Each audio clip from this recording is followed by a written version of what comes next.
a great honor for me to be here at the Empire Club of Canada today, which is arguably the most famous and historically relevant speakers podium to have ever existed in Canada. It has offered its podium to such international luminaries as Winston Churchill, Ronald Reagan, Audrey Hepburn, the Dalai Lama, Indira Gandhi, and closer to home, from Pierre Trudeau to Justin Trudeau. Literally generations of our great nation's leaders, alongside with those of the world's top international diplomats, heads of state, and business and thought leaders.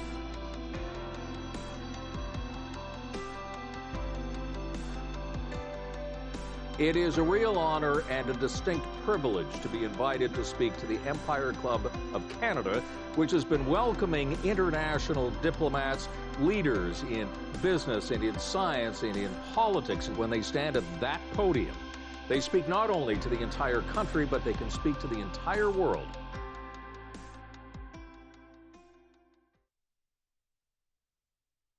Good afternoon, fellow directors, past presidents, members, and guests. Welcome to the 117th season of the Empire Club of Canada. My name is Antoinette Tumilo. I'm the president of the Empire Club of Canada and your host for today's virtual event featuring Rahul Bhardwaj, President and Chief Executive Officer of the Institute of Corporate Directors, and Tom Watson, Ivey Business Journal editor, to discuss the pandemic's legacy, old habits, and new possibilities. I want to take a moment to recognize our sponsors who generously support the Empire Club and make these events possible. Our lead event sponsors are PwC and Dilley Trust. And our season sponsors are the Canadian Bankers Association and Waste Connections of Canada. I also want to thank our event sponsor, BBC and livemeeting.ca, for webcasting today's event.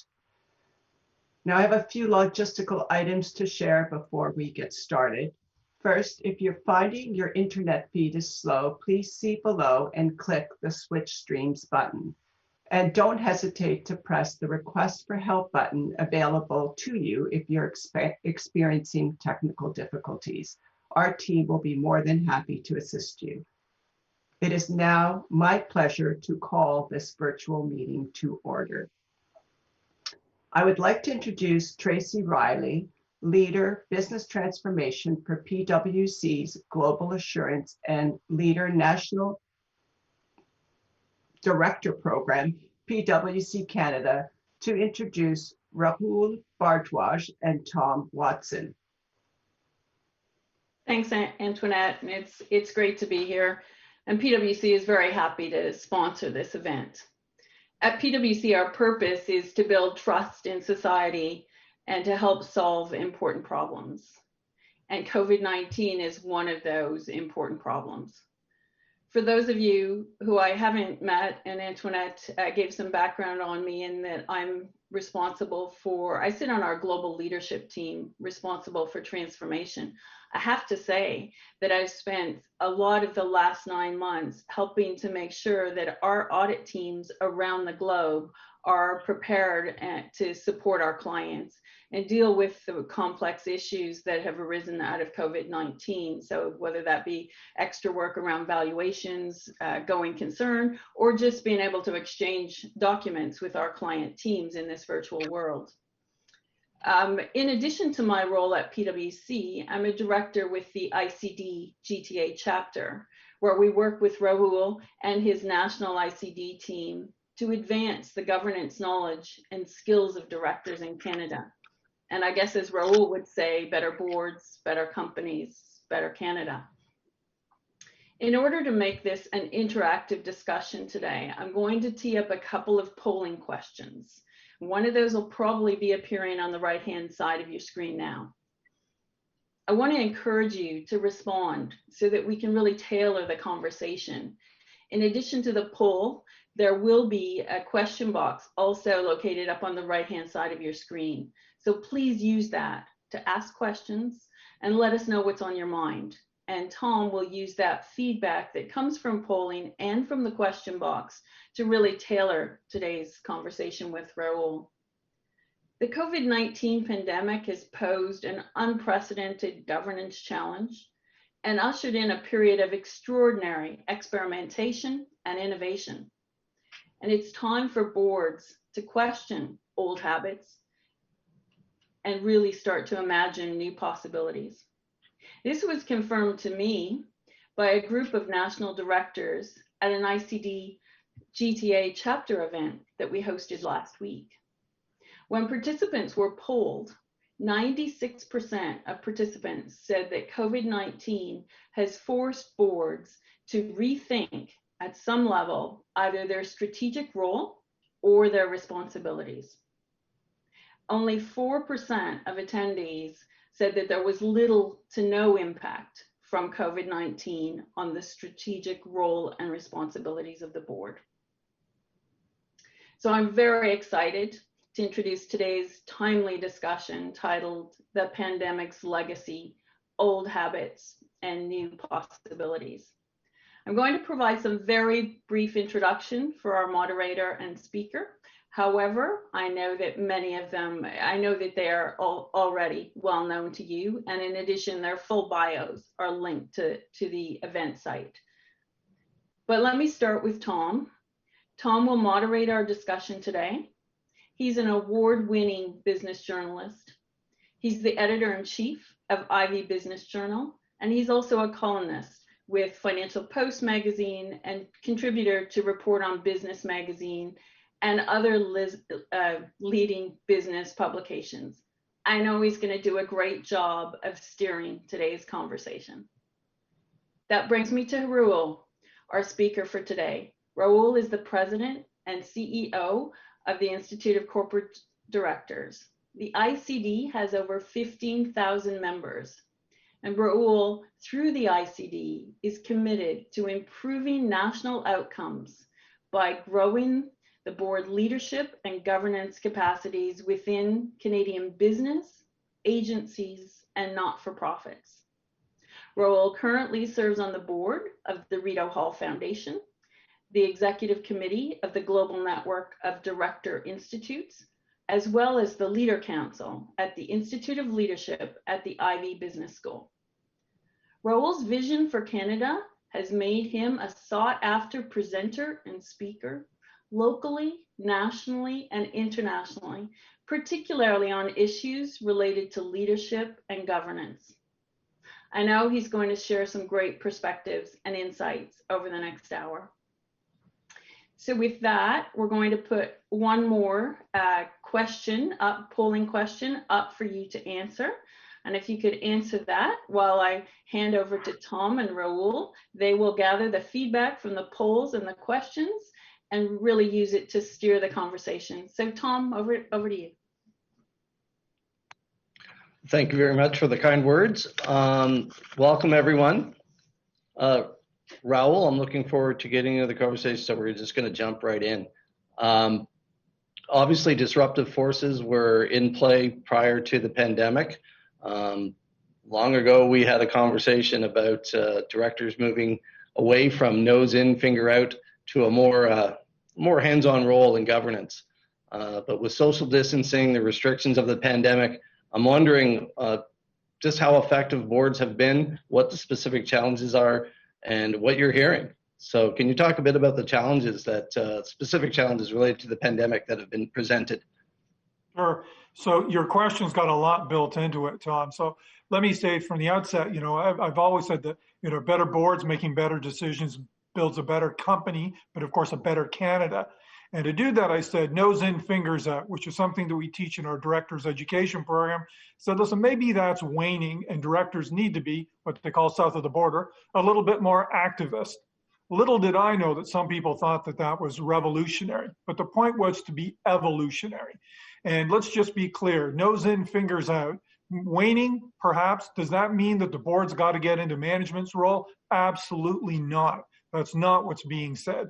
But you're sort of alluding to a completely different context within which directors are operating. And that's what I meant by that. So more specifically, we're looking at a time of intense disruption. So if we go back 18 months from now, We go back, we had, geopolitical uncertainty. You had the uncertainty south of the border on what's going to happen in terms of the election. You've got economic uncertainty, digital transformation, cyber risk, climate. It's a very, very complex environment for organizations to be operating in. So traditional mindset of boards, which tends to be a little bit from the outside looking in, don't push too hard, isn't going to cut it. We say they need to get more involved. And in one particular way, they've really got to focus, and that's on strategy, and that's on risk. And we can come back to that a little bit more. But your question took it a little further, and it said, so what am I hearing? Now, the beauty is that directors are speaking a lot to each other during this time. So we've been privy to some really interesting conversations. And when I synthesize those, I see a couple of themes. And first of all is when COVID first arose, there was a timeout, right? So last March, April, there was a real hard stop, and liquidity was the big issue. So boards had to freeze themselves, and they had to make sure that their companies had liquidity. And this is not for profits just as much as it is for corporations, commercial ones. So liquidity, employee safety, customer safety. So there was a pause moment where they had to make sure, are they still going to be around in 6 months to 9 months, which led to the conversation of their survive to thrive conversation.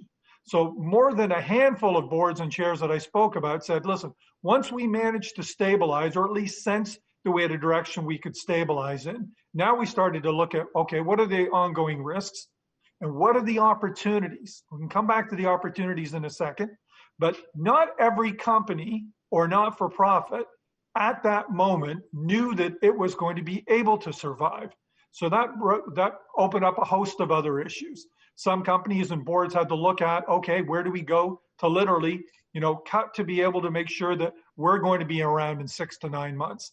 A lot of not-for-profits that were event-based, suddenly their fundraising all dried up or they had to go online. So there were a number of transformations that boards had to think about and pivot very quickly. So the big takeaway on this, though, was acceleration. So we had disruption for sure for the last 5 years, 10 years for that matter, but now it was accelerated. So plans that people expected to take 3 to 5 years to put in place, and I'm sure you've heard it, 6 months. And if you couldn't get it up and going in 6 months, your business or your enterprise was in jeopardy. I understand you have some recent survey results yourself. Let's talk a little bit about, we've got second wave hitting us hard, but we also have the virus. We have light at the end of the tunnel, right? We're seeing some medications come into the marketplace. The words escape me, it's hurt my tongue. What is the timeline for recovery that you're seeing out of your folks?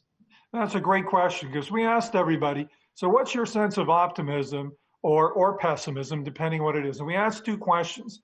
And we asked a question on expected time for recovery for one's organization. And then we also said, all right, what do you think is the time for recovery of the Canadian economy writ large? And in one case, we got a lot of optimism. On the other one, we got a bit of pessimism. And funny enough, they're a little contradictory, and it has me scratching my head. And the numbers work out a little bit like this. When we asked our directors how many, or what did they think in terms of the time frame for their organization to recover, we've got about almost 50% said, yep, well, we're going to recover in 2021. Then we've got about a third of them say, no, 2022. And then we've got about another 20% that say, no, our organization, that's 2 to 5 years. So remember, about half of them expect their organization to recover next year. When we ask them about the Canadian economy, about 28% of them say 2022. So they're already a year ahead there. Now, almost half of them said between 2 to 5 years, and just over 10% said 5 years plus. So it was a little odd to find that about half of the folks thought their organization was going to recover next year, but about half of them also thought that it's going to be 2 to 5 years before the economy recovers. So there's a sense of optimism that they're going to recover ahead of the economy, or we're going to need to dig into that a little bit more. we just had our first question come in, and it kind of fits into that time frame because people are stressed. And the question is, what steps should directors themselves be taking in cooperation with management on the mental health front to ensure that, I mean, recovery is going to be a long process. People are still going to be stuck at home for a long time. What steps do you think what steps are you seeing being taken effectively, and what more can be done? That's a great question. And it's one that we touched on with a webinar in the summertime. It's on our website if anybody wants to get into the weeds on this one, because it's a highly important topic. And this was already a very big topic pre-pandemic. So the mental health of the workplace, particularly in the context of, uncertainty and change and stress and anxiety about organizations and, of course, the future of work. So there was a lot of stress and anxiety around that, and people recognized that this was something that was quite evident in the workplace. It wasn't good for the health and the culture of the organization, and boards have oversight of that, so they became very keenly aware of this. That's something that got accelerated. Again, there's that word accelerated due to the pandemic. And we heard a number of board members talking about what do we do to make sure that we can take care of our employees and their mental health. Now, in the first instance, it was literally their mental health and their physical health, right? So if you're in an organization where you can actually help management work out remote planning opportunities, hopefully that was done well in advance. So that was hopefully a risk mitigation strategy that many organizations had in play. But if they didn't, it's how do we make sure our people are physically healthy and that they're at home and they know that they're in an environment where they can work. So hopefully they can actually have an income stream to support themselves and their family. But also remember, their children are at home now and their spouses are at home. How do we create an environment where people stay connected but they're still working? So that was a very, very big theme at the beginning. But tied to that was also the notion that management now had to pivot. We spoke a little earlier about what was going to be planned for 5 years now had to happen in 6 months, and there was no room for failure. It had to happen. So now you've got, management teams that are working overnight. They're working to keep their teams connected and safe and connected with the purpose of the organization. And at the same time, they're trying to come up with plans to still service their customers and do the work. And now let's throw another on top of it. The boards are pretty hungry for information right now. They're saying we need to, know what's going on. We need to understand what's going on in liquidity. So management teams, can you please make sure that you're updating us a lot more frequently? So suddenly there was a picture or a lens that said, everybody's working on overdrive. That's not sustainable. How do we work together to make sure this doesn't happen? And of course, the directors too that we're hearing from. They're on multiple boards. They're on Zoom calls quite a bit. They're getting tired too. So how do we make sure that everybody can actually work together in a sustainable fashion? It became a very big topic early. That leads perfectly into we have our poll results in for the first question. More than 28% of participants in the survey say they're working at least 50% more on their governance duties. 50% or at least 25% more, 14%, 10% more, and only 8% no change. And that brings us into, everyone's hearing never let a good crisis go to waste. We're here today to talk about opportunities, but how much bandwidth is there really to be looking at anything other than survival? And how do you prioritize where to look for these opportunities? So what habits should we be rethinking, and what opportunities should we be seizing? Yeah, that's a great question. And I think it's a great question for a board to explicitly answer or ask themselves. So I know that there are board chairs who put that, as the first question to their board. In other words, before we get in the weeds here and we're looking at what we're going to do, can we think about how we need to be looking at things? Otherwise, it can be very, very overwhelming. And there certainly are opportunities here as well for organizations, whether it's to increase their digital, whether it's to rethink their workplace, whether it's their way of thinking about, now that there's a geopolitical shift globally, maybe new markets suddenly become open to them. How do they start to think that? And how do they start to work with management, perhaps even more closely, on understanding a lot of what the possibilities are? In other words, don't wait for your strategic retreat once a year to have management bring forward something that they want to start to socialize. I think it's something that we're hearing is happening a lot more iteratively. So the conversations are often around strategy and risk, which they should be if the board's doing its job.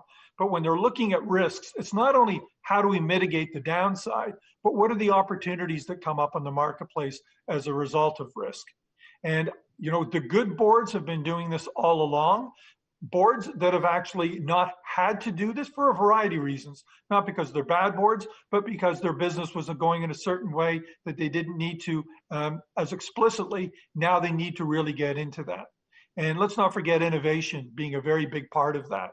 So when you talked about the survive to thrive mode, there are a lot of boards that are saying, look, when we come through this, and we will come through this, it's going to be a new normal.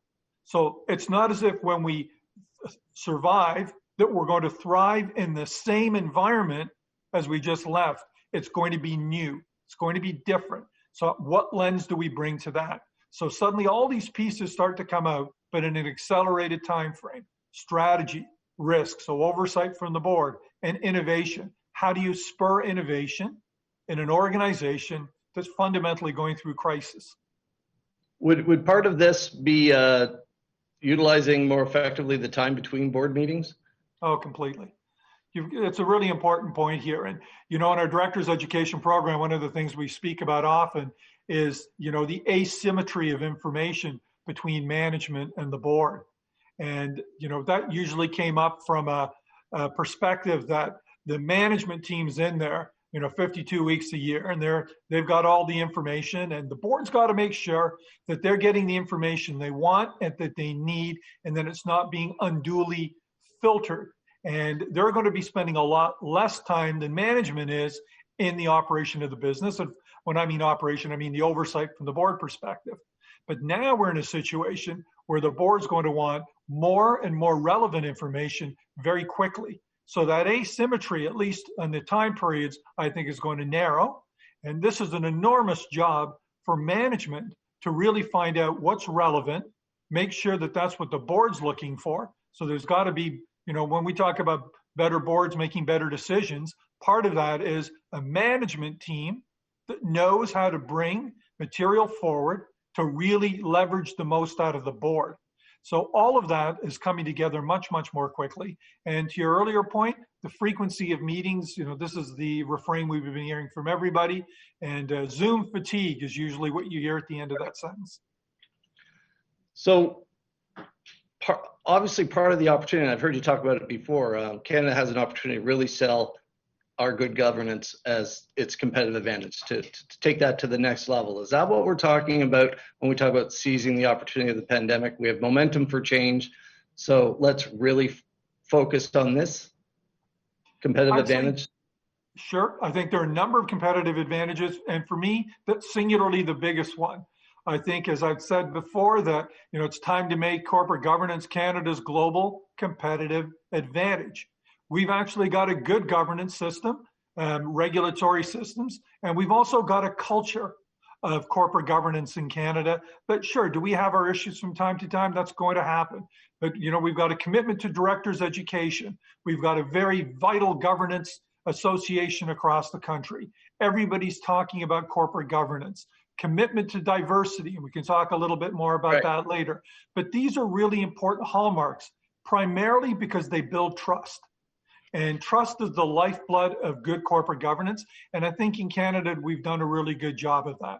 So when we go around the world and we talk about why others should put their future in Canada, in other words, if you're an immigrant, why should you move to Canada? Because we think you should be able to trust it. If you're an investor in another country and we think that you should be able to put your capital in country, why we point at our corporate governance and we say, because you can trust placing your capital in Canada. And that's why, to your point, I think it can be our competitive advantage. And I think it's certainly an opportunity to differentiate ourselves even further now as a result of the pandemic. So part of raising the bar, at least part of the conversation on governance today, and seizing the opportunities of the pandemic, clearly can't have those conversations without talking about EDI. You just mentioned diversity, but it's beyond diversity. I'm constantly hearing diversity, in fact, can be harmful if you don't have the E and the I. You've got to have equity and inclusion, or it's just really meaningless. So I got to ask, is systemic racism acknowledged as an issue in the Canadian corporate governance system? You know, that's such a charged phrase, and I can see how some would say, you know, that's the outcome. I certainly wouldn't say I've seen anything of saying that was ever the intent. But I must say, though, that given what's taken place, particularly through the pandemic, you know, Black Lives Matters, and let's not forget before that, #MeToo as well. There's been a massive shift in the cultural expectations in organizations, both from society and also from boards.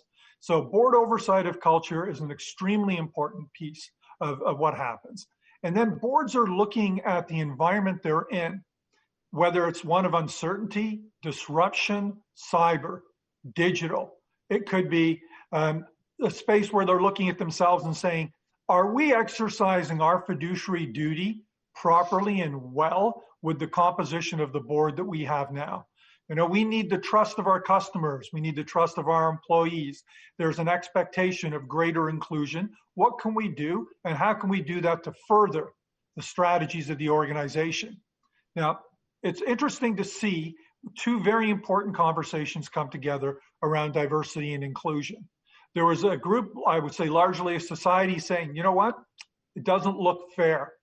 You know, from a social equity standpoint, we should see more diversity on boards, whether that be women or now we know designated groups, which is now a term within the Canadian Business Corporations Act.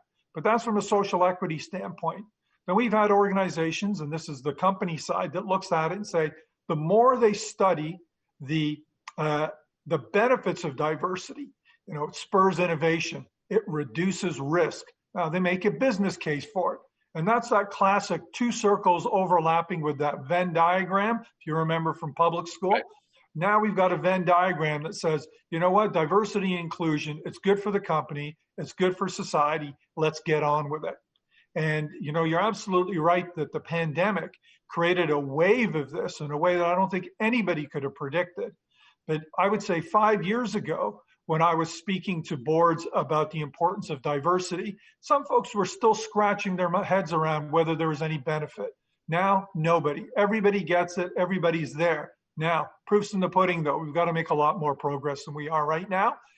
There's some mechanisms in place, but we've got progress to make. Speaking of progress, back when everyone expected, well, not everyone, but a lot of people expected Hillary Clinton to be the next president of the United States, we had women leading Germany, Great Britain, the IMF, securities, and I believe the U.S. Central Bank and the SEC, certainly the IMF. But even back then, expectations to reach gender parity, predictions were 100 years. So gender parity in the C-suite, 100 years. Now expectations are through the roof for change well beyond that, and not just on the gender diversity front, like across the board. And a lot of these expectations are being set by brand managers, sending out woke messaging and so forth.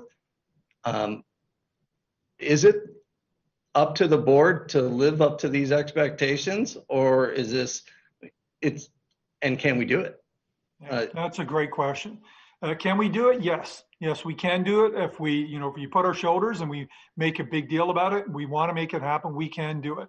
Is there a very high expectation from the public writ large about the role of a corporation in society broadly, and right now around culture, #MeToo, around Black Lives Matters, around diversity on boards and senior management?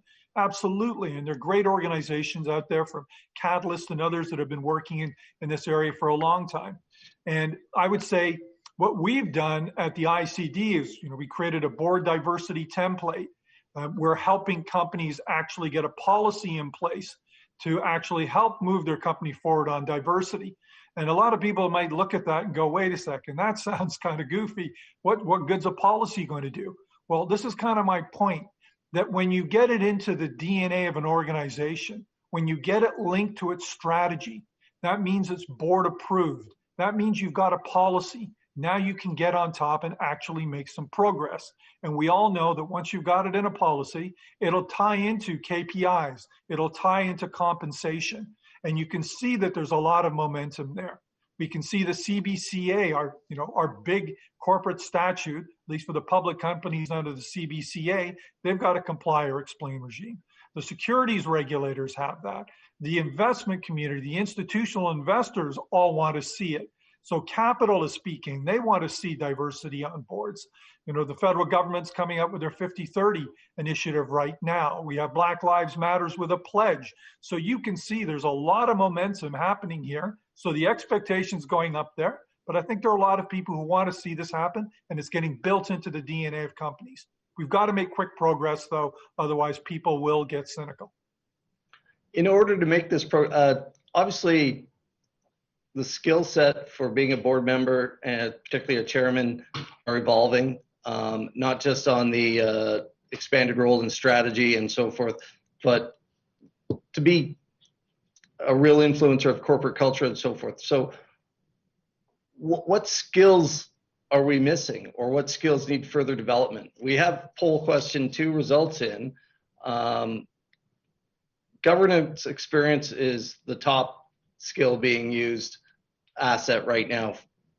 Industry knowledge, 19%. Governance experience was 50%. IT expertise, 3%. I would have thought that'd be higher with Zoom requirements and so forth. But compassion, empathy, it's 28%. I'm not sure that's high enough to do what's expected. What are your thoughts? I think the answer is that it's a bit of everything, and they're all linked in together. To get a properly balanced board, I think the folks that have been close to corporate governance understand, you need a matrix that's actually aligned with the strategy of the organization. So once the organization knows where it's going, it will be able to then look at the skill sets that they need around the board. And that doesn't mean you've got somebody who's, solely a diversity expert, solely an IT expert, solely a legal expert. You still need people that can connect all of the dots on this. But your question was really, what's the skill set going forward? And it's interesting to see industry knowledge fall to, pretty low on that scale. It's important. If you don't understand how the organization generates revenue and the environment with which it does, you're probably not going to understand the strategy. But that's table stakes. You need to get to the next level. And you'll know from some of the work that both of us have been around Ivey, we're looking at leadership character. I mean, it really counts. And when people look, and the political regimes around the world, and I won't name them, and they listen to some of what's being said, you know that character really counts. So when I think about one of our advantages in Canada, and I'd like to think our boards reflect that, are things like judgment, things like wisdom. And the directors of the future, they need to be really connected with the world. You can't live in a bubble that's just your industry or your company. The expectations for boards and for companies are too high. The reputation risk is enormous. And the overall risks, the ability for it to undermine your strategy. You could be the greatest thing today, but you could be out of business from what a kid's doing in their garage in technology the next week, unless you're connected with what's going on in the world. And above all, you've got to be courageous. We've heard about things such as conscious bias and, confirmation bias and things like that. Directors really need to be sensitive about their own assumptions that they're bringing to the table. And in a diplomatic way, they really need to tease this out from their own colleagues. So it's an evolution. So we're evolving nose in, fingers out, and we're evolving what it means to be a director as well. And I'm glad to say I think a lot of corporate Canada is stepping up to that. We're certainly teaching that in our coursework as well. You made a really interesting recommendation to a group of business students the other day for a Christmas reading. And I thought perhaps it was going to be something on privilege and so forth, but it was Plato's Republic. And is that the judgment and part that you're implying, that there should be a bit of philosophy in your thinking if you're going to aspire to the senior ranks of corporate Canada? That's an interesting question, Tom. And I don't want to go too down the rabbit hole here because we could lose folks, but this is an We important won't. We've got issue. other things to talk about. Okay. So absolutely, I think a lot of the issues we're thinking about, both socially and and how do we move our country forward and politically, these are issues that political theory and philosophy has been looking at for thousands of years. So it's old wine in new bottles in a lot of ways. It's a different context. I 100% agree with that, but there are a lot of lessons to be learned back then. The Plato reference was, of course, in the context of 300 people in an HBA course, and they were talking about the CEO and fiduciary duty, and about a particular CEO who had voiced his own personal opinion on an issue that went quite viral over Twitter. And the discussion they were having was whether the CEO should just stick to their knitting, right? You're fiduciary of an organization, your duties to the corporation. If it's not in the best interest of the corporation, zip it and don't say anything. Well, they thought that more was demanded of a CEO, that they should, in fact, have greater latitude to be the leaders they're set up to be. And that's where I took them into the cave allegory in Plato, which is really one of many, many themes that are in that very rich allegory. But I pose it to them to say, do you want to live in a world where leaders can't lead? And do you want to live in a world where leaders only lead for themselves? Because that's a question that they were thinking of thousands of years ago as well. When it comes to leading, though, directors are still, we keep talking about fiduciary duty, but I'm not sure everyone knows what that means anymore. We know what it used to mean. And we know where some groups would like it to go. You did an interesting survey of your members about the appetite for taking on a greater role and servicing stakeholders. What did it tell you? What's the appetite for changing what it means to be a director? So there are a number of ways of looking at this one. I mean, we can talk a little bit about the business roundtable and fiduciary duty, and I hope we come back to that. But as it relates specifically around our survey that we did, there are a couple of things that popped out of. First of all, we asked the directors whether it's important for their organization to articulate and disclose a purpose. Now, 5 years ago, nobody was really talking about purpose. Now it's become a big thing. And not surprisingly, we've got about 88% of folks that either strongly or agree that, it's time to be able to articulate a purpose. That's good to see, and I'm not surprised. Then there was a question are boards responsible for the impact of the organization on their communities? And 92% agree. But I just caution everybody just a little bit on this. This is where definitions really matter. Because most of the directors and corporate leaders I speak to are very motivated by the impact that their organization has on communities, whether it's creating wealth or whether it's creating jobs or whether it's creating products that make life better for individuals. They believe that they're very much supporting shareholders and stakeholders. The public, we know, has now raised the bar, and maybe in this case to even move the bar over a little bit in one direction, because they're actually looking for accountability on boards in terms of the impact they have on communities. And I'm not quite sure that we're there yet, or that's a conversation that's being had. When we looked at disclosing environmental and social factors about the business and its impact on society, about 90% said we're right there. So no surprise, ESG, climate, boards are saying, yep, we need to be able to do that not only for society, but our shareholders, our investors need to know where we are. And then there was the big bucket question at the end. And that is, should organizations have a more active role in ameliorating social and economic inequities? So this is a far more broadened role or lens for a corporation. And there, surprisingly, we had about 80% that said, yeah, we agree or somewhat disagree or somewhat agree. But half of them only somewhat agree. And a full 20% of them said, no, that's not the role of a corporation. So I would say that we're still in early innings of this conversation on those two circles that create a Venn diagram between stakeholders and shareholders. I think there's an appetite to align their interests. I think the question over the long term is, and this is where the wisdom of the board comes in many ways, is what happens if those interests are in competition with each other? And that's not an easy question to answer. I think it's all very much in the context. I agree with you. There's a wide range of businesses. We've talked about what is stakeholder capitalism? What would it mean to a tobacco company or to something like the Ashley Madison adultery service?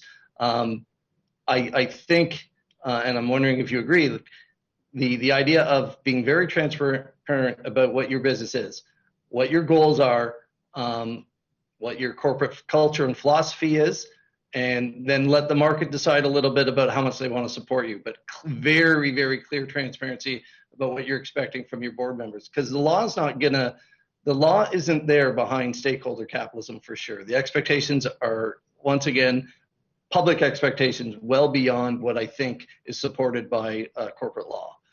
Yep, I think that's absolutely right, especially your last point about corporate law. This one's worth teasing out a little bit, Tom. And, we were talking about fiduciary duty earlier, right? So directors know they've got to do what's in the best interest of the corporation. Well, that's a big question. What is in the best interest of the corporation? I'm trying to paraphrase a lot here. We all know the Milton Friedman business of business is business. Right. In other words, you stick to the business, all the benefits here will trickle down. And if you keep your eye on the shareholder value, all the other benefits will trickle to society. But if you take your eye off the shareholder value, you've got nothing to trickle down. And we know that that's had some enormous successes and also some catastrophic inequities that have been created as a result of this as well. So now the question is, well, where do you go with this? And I think what we're seeing is, the Business Roundtable in the US, that through a great proclamation last year, made the point that, when we make our decisions and move our organization forward, sure, we're mindful of shareholders, but not shareholders alone. We also look at stakeholder interests. I might remind you, though, to the best of my knowledge, I don't think their boards actually approved any of that in a policy. I think that's worth exploring a bit later.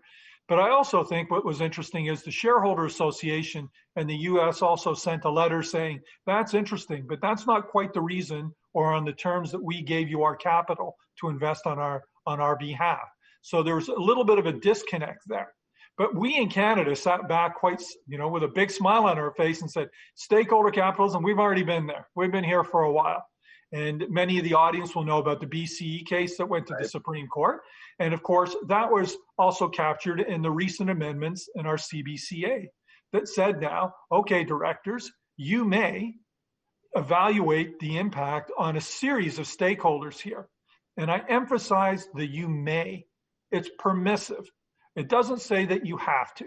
But I can assure you, at least in the conversations I've been a part of, that boards these days are doing that. I think they've always done that, but in various degrees of success. Now I think they're more attuned to it.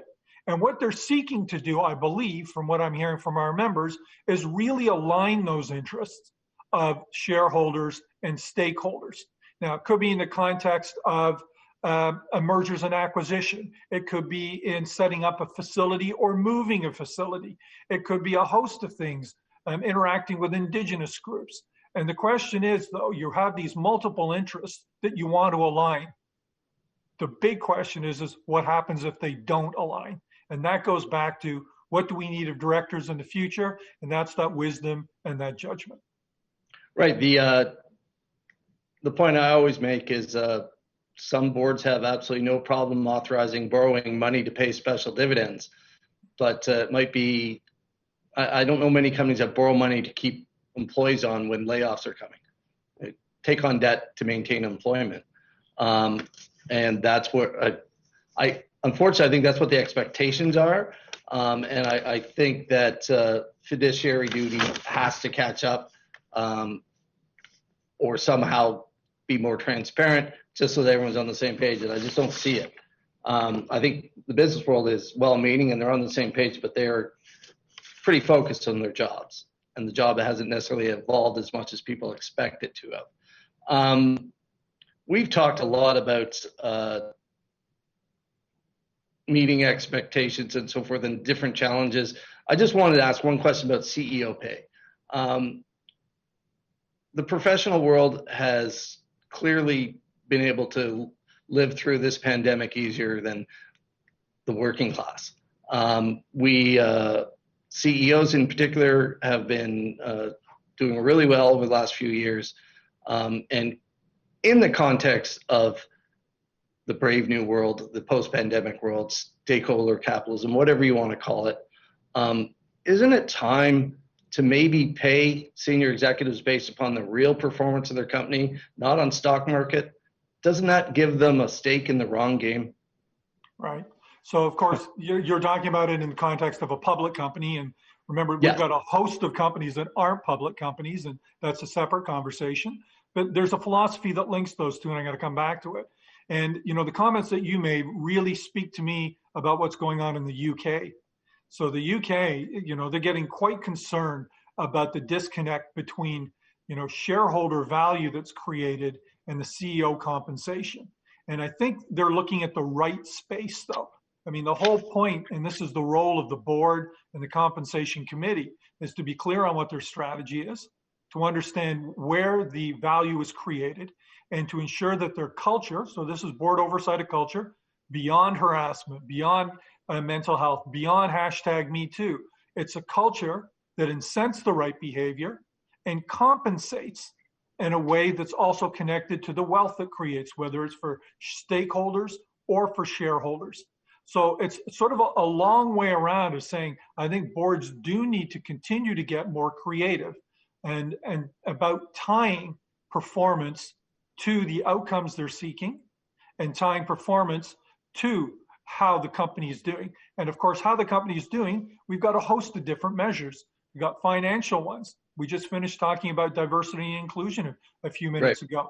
And we know now that those are becoming targets for CEO compensation as well. So I think it's far less orthodox than it was perhaps 10 years ago. And I think that's a good thing. It's also possible that you could look at performance with a lens that takes into account whether layoffs or suppliers had to be squeezed to achieve profitability. I mean, there's different ways to get performance in a stakeholder model. That's what the critic of stakeholder capitalism was calling sloppy thinking in that meeting we had the other day. Here's one from our audience, and it's wondering about the future of board meetings. Now that we know we can do it virtually, would it be a mistake to maintain virtual meetings at the board level? Yeah, that's a great question. And so I want to pull together a number of different conversations I've been in and heard around this. So the initial reaction would be, most people that are on boards are of a certain vintage. In other words, they're mid to late career and some beyond in second career. So they've grown up in an environment that is largely non-digital, right? So Zoom is not the typical medium for them. So this is something new. At the beginning, I think the sense was, well, people are going to really miss the face-to-face interactions. And I think that was a fair assumption to make. And the conversations that I've been having, I've got a little bit of that, but I've also got some responses that say, gee, I can plan my time a whole lot better through Zoom meetings. I don't have to travel, so my safety is not an issue, but time is better as well spent. And secondly, they're also finding out that they can have shorter but more frequent meetings because they're digital, and they're finding that it's more efficient. Now, I don't want to make that a blanket statement, but a number of people did it, so I'm thinking that more than just a handful are thinking about that. So this is one of those cases of maybe a little bit surprised about how the accessibility of online has actually created a certain efficiency. Now, I recognize that they're all saying, gee, we missed our board dinners. And I don't mean that just so they sit down and eat, but the time to get to know each other, understand who each other thinks, and how they bring their thinking to bear, because relationships are really important on boards too. So that's going to be a real challenge, is how do you create that in a digital environment? But the short part right now is shorter but more frequent meetings, and it seems to be working. I'm being told we should start wrapping up, so I'm going to try and squeeze in one more audience question. And I apologize if this is one you really can't answer quickly, but it's really someone's looking for advice on how to deal with a board member who I guess is dropping the ball for whatever reasons, whether or not family life or the pandemic has prevented them from meeting expectations, but they're ignoring the goals of the corporation for whatever reasons. What's your advice on dealing with that? Well, that's usually a good conversation to have with the board chair first. It's not unusual that people have changes in life circumstances. Some are voluntary, some are not. They can't always step up into the time it's required. So it's not unusual for a board chair to sit down with their board member and find out if they're actually best suited for that role. And of course, then you got board evaluations, but that'll be for another day. All right. Antoinette, are you there? We can hand it back over to you if you're ready. I'm ready. Thank you very much, Tom. Great conversation. Thank you, Rahul. I've got Dilly Trust, who's our co-lead sponsor. I want to thank them for being the co-lead sponsor today. Don't know if you know them, but they currently service more than 500 Canadian businesses in both the public and private sectors. To better understand their integrated suite, they wanted to share this short video, which is going to be followed by a few brief comments from James David, who's the Vice President of their North American operation. The DigiTrust Governance Suite, available as a SaaS solution, enables you to secure, digitize, and automate your corporate processes. Whether you're a board member like Tom, an in-house legal counsel member like Alexander, or the general counsel like Caroline. Today, Caroline has to organize the board of directors meeting. Using the board portal module, she can seamlessly prepare the meeting by easily creating or duplicating an existing agenda, attaching all related documentation using the simple drag and drop upload feature. With DigiTrust's Governance Board Portal, you will enhance board and committee productivity and ensure peace of mind. Tom is currently reviewing board documents. At any time and anywhere, Tom can access all the relevant information and can vote directly via the portal. Some corporate activities of the organization also touch legal operations of its subsidiaries and shareholdings, which are managed in real time through the entity's management module. He has at his fingertips the data of all entities, their legal form, and their capital structure. Caroline, like Tom, also saves a lot of time by using the contract management module. She can easily search for detailed information as all contracts are centralized, categorized, and coded by color. With automated real-time alerts and notifications, you will never again miss any contractual term deadlines. The litigation management module allows you to follow all the stages of all legal actions and to receive important alerts. Alexander precisely knows the financial outcomes of each case and can regularly carry out an accounting reconciliation. By way of the documentation library, users will be able to annotate on all files. This module can be accessed on a permanent or on a temporary basis. Based on the different modules, the DigiTrust Governance Suite is a uniquely simple, complete, and secure solution for all of your corporate governance needs.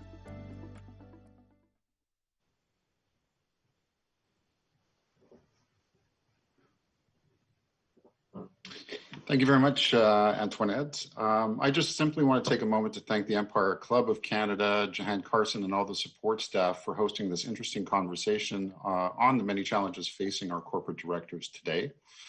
DigiTrust is certainly proud to have been able to help organizations quickly transition to our new normal, respecting regulations and social distancing and all the red zone restrictions without disrupting business continuity.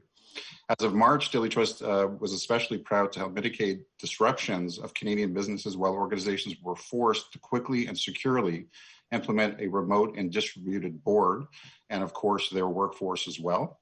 From our clients in the financial sectors such as RBC and Desjardins to wonderful nonprofits such as CAMH in healthcare, of course, and Food Banks Canada, we offer a full range of solutions specifically designed to help operational processes centered around better, good governance. So on behalf of all of us here at DigiTrust Canada, thank you again to the Empire Club for organizing this wonderful event, Rahul, Tom, and all the participants for joining in today's session. Thank you. Thank you. I again want to thank Rahul for taking the time to be with us today, and Tom for asking some great questions as we navigate this new reality. I have a feeling that this new reality is going to look different when we get to the end of it. You've kind of indicated that.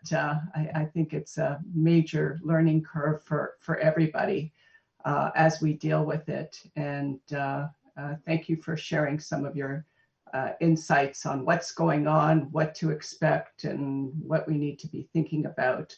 I also want to thank Tracy for doing a great introduction. So you made my job a lot easier today. So before we close out the meeting, I just want to let you know about our upcoming events. We've got a small business success panel post-COVID tomorrow with some very informed panel to share their views. And on December 10th, we've got our Signature Nation Builder Award, which we're very proud of. This year's award will go to who else but frontline workers. So do plan on joining us. We've got a great lineup of VIPs, celebrities, and actual testimonials from frontline workers. And today's the deadline for submitting a testimonial for frontline workers at hashtag Nation Builder Hero of Your Choice. This is someone that you know that is a frontline worker, and they've got a chance. It's going to be a random draw because obviously there's so many heroes out there to pick from. So it is a random draw, and they've got a chance of winning $5,000. Registration for all these events is free. So I hope to see you at our next meetings. And this meeting is now adjourned.